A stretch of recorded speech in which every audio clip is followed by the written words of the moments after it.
Halo, masih bersama saya Aleam Sembara dalam mata kuliah MA 2121 Aljabar Linear Elementer. Pada video kita kali ini kita akan membahas salah satu sifat yang sangat penting dari determinan, yakni sifat multiplikatif. Apakah itu? Mari kita saksikan bersama-sama. Oke, kita tinjau lagi seperti biasa apa yang kita lakukan terhadap determinan matriks berukuran 2 kali 2. Kalau kita punya matriks B berukuran 2 kali 2, dia akan mentransformasikan vektor satuan E1, E2 beserta perseginya menjadi sebuah jajar genjang. Katakanlah jajar genjangnya sekarang mempunyai luas 2. Maka determinannya berapa? Determinannya adalah luas jajar genjang dibagi dengan luas persegi, yakni 2/1.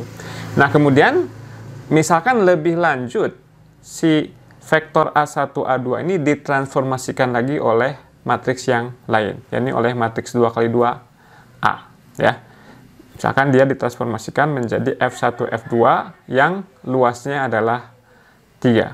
Maka determinan dari matriks A ini berapa? Luas yang baru dibagi luas yang lama, yakni 3/2. Nah, jadi kalau kita lihat komposisi dari dua transformasi ini, si komposisi ini melakukan apa? Mentransformasikan si persegi yang hijau ini menjadi jajar genjang yang biru. Jadi kalau kita lihat dari awal sekali sampai akhir sekali, kita punya matriks AB yang mentransformasikan si jajar genjang ini mentransformasikan persegi ini menjadi jajar genjang. Berarti determinan dari matriks AB berapa? Luas baru dibagi luas lama. Determinannya adalah 3/1. Nah, perhatikan bahwa si 3/1 ini sama dengan perkalian dari 3/2 dengan 2/1, yakni determinan A dikali dengan determinan B. Inilah yang disebut sebagai sifat multiplikatif dari determinan, yakni determinan perkalian dua matriks sama dengan perkalian dari dua determinan. Seperti itu. Nah, tujuan kita adalah untuk membuktikan sifat tersebut untuk determinan matriks N kali N yang umum. Untuk bisa membuktikannya, kita memerlukan beberapa sifat. Sifat yang pertama adalah kita memerlukan lemma berikut tentang matriks segitiga bawah. Kita klaim bahwa kita bisa mulai dari matriks berukuran N kali N seperti apapun, maka kita akan bisa mentransformasinya hanya dengan menggunakan operasi kolom tipe ketiga, yakni operasi kolom yang menjumlahkan kelipatan suatu kolom ke kolom yang lain. Jadi hanya menggunakan operasi yang semodel ini saja, kita menjamin bahwa kita bisa mentransformasikan sebuah matriks A berukuran N kali N menjadi matriks segitiga bawah. Nah, ini sangat penting, khususnya terkait dengan apa yang kita lakukan di video sebelumnya. Pada video sebelumnya, kita bilang bahwa untuk menghitung determinan matriks umum N kali N, kita pertama transformasikan dulu si matriks yang kita miliki menjadi matriks segitiga bawah. Tapi apakah ada jaminan bahwa kita bisa melakukan hal tersebut setiap saat? Nah, ini adalah jaminannya. Oke, buktinya tidak sulit dan Anda harus sudah mulai terbiasa dengan pembuktian matematik. Jadi matematik tidak sekedar berhitung, justru bagian pembuktian inilah yang paling penting, ya.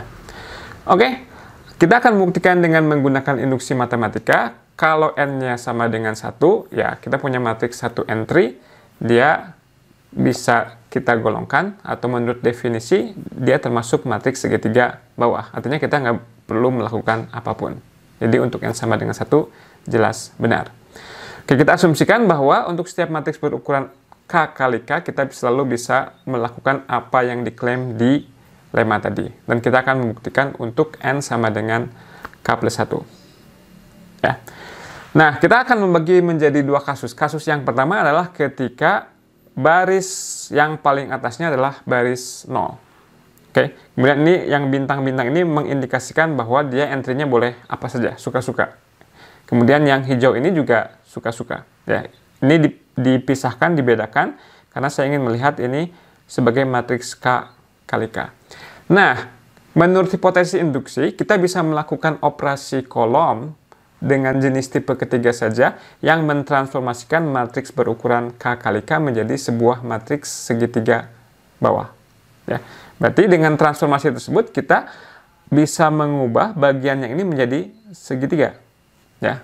Di atasnya 0 semua ini. Jadi 0 yang besar ini mengindikasikan semua entry-entry di atas diagonal yang ini 0 semua. Jadi si segitiga yang ada di dalam ini bersama 0 ini dia akan membentuk matriks segitiga bawah. Berarti kita bisa membuktikan untuk situasi di mana baris pertamanya semuanya 0. Kita tinjau kasus berikutnya, yakni ketika pada baris pertama itu ada entry yang tidak nolnya. Pertama, bagaimana kalau entry pertamanya yang tidak nol?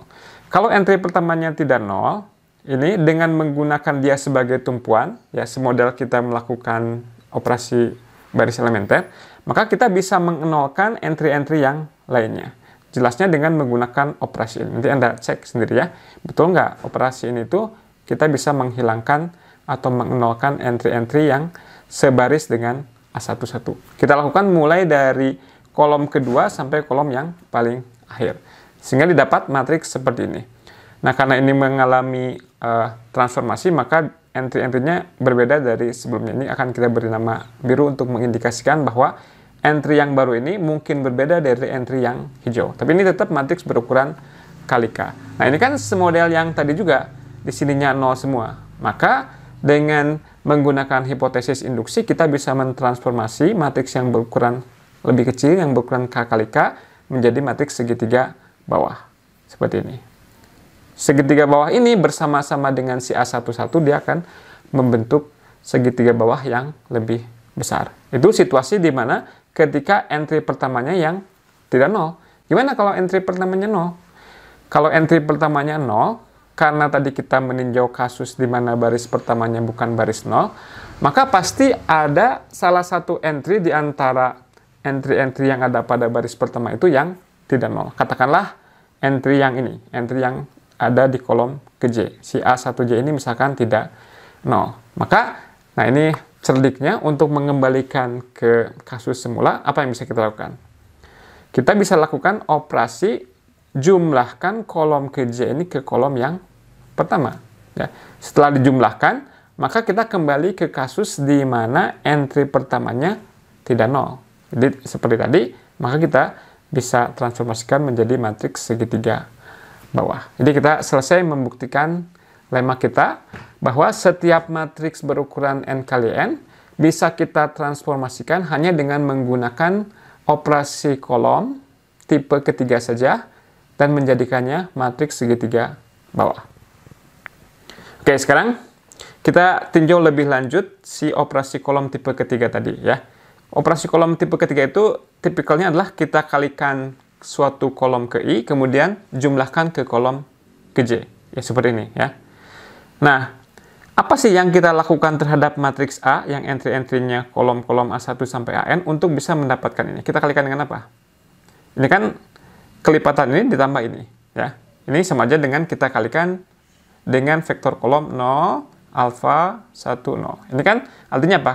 Kita ingat bahwa kalau kita mengalikan dengan suatu vektor, ini artinya kombinasi linear dan angka-angka ini merupakan apa? Koefisiennya. Jadi 0 dikali A1 tambah 0 kali A2 dan selanjutnya sampai alfa kali A1 kemudian 1 kali AJ. Akibatnya hasilnya alfa A1 1 kali AJ. Persis seperti yang kita inginkan. Nah, berarti kalau kita ingin meninjau apa sih sebetulnya yang dilakukan ketika kita melakukan transformasi operasi kolom tipe ketiga, yakni membuat kolom ke J-nya menjadi kelipatan AI ditambah AJ, itu sama saja kita mengalihkan si matriks A ini di sebelah kanan dengan matriks ini. Ya. Nah, matriks ini itu matriks apa?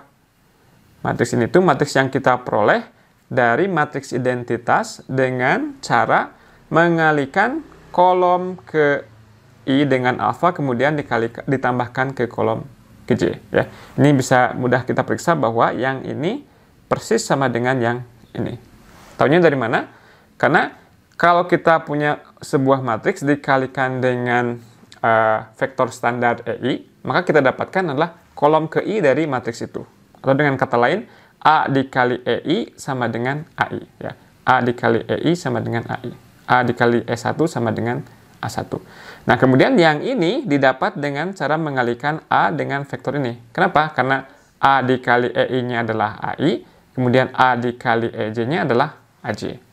Oke. Nah, yang perlu diingat dari apa yang ditampilkan di sini adalah bahwa melakukan operasi kolom tipe ketiga persis sama dengan mengalihkan matriks yang kita miliki dengan matriks yang jenisnya seperti ini. Ya. Nah, ini akan kita beri nama ini matriks tipe F. Ya.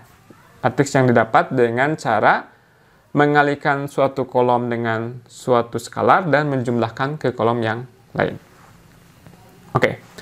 Nah, tadi menurut lemma tentang matriks segitiga bawah, lemma itu bilang bahwa kita mulai dari matriks apapun, lakukanlah operasi kolom tipe ketiga beberapa kali, maka kita akan mendapatkan sebuah matriks segitiga bawah. Nah, tapi barusan kita tahu bahwa melakukan operasi kolom tipe ketiga itu sama saja dengan mengalihkan matriks yang kita miliki dari sebelah kanan dengan matriks-matriks yang jenisnya jenis F ini. Berarti sama saja apa? Sama saja kalau kita mulai dari matriks B ini, kalikanlah dengan F1, F2 sampai Fs beberapa kali secukupnya sampai kita dapatkan matriks segitiga bawah. Nah, ketika kita mengalihkan dengan matriks-matriks tipe F ini, si determinannya tidak berubah. Kenapa? Karena ketika kita melakukan dengan matriks tipe F ini, sama saja kita melakukan operasi kolom tipe ketiga. Dan kita tahu bahwa dengan melakukan operasi kolom tipe ketiga, determinannya tidak berubah. Berarti dari apa yang tertulis di sini, apa yang bisa kita bilang? Kita bisa bilang bahwa determinan ini semua, matriks perkalian ini, masih sama dengan determinan B. Akan tetapi, determinan yang paling akhir ini bisa kita hitung secara eksplisit karena dia merupakan matriks segitiga bawah. Matriks segitiga bawah, determinannya adalah perkalian dari entry-entry diagonalnya. Berarti apa yang bisa kita simpulkan? Berarti si determinan B sama dengan perkalian dari ini semua. Ya. Jadi kita punya determinan B adalah beta 1 sampai dikali sampai beta N. Oke. Nah, sekarang kita siap untuk membuktikan sifat multiplikatif determinan. Ya. Oke, pertama, si AB ini, kita akan lakukan operasi kolom terhadap B, yang sama saja dengan mengalihkan si AB ini dengan F1 sampai Fs. Kita pilih F1 sampai Fs sedemikian rupa sehingga si B-nya bisa berubah menjadi matriks segitiga bawah. Sehingga si determinannya menjadi determinan A dikali matriks ini semua.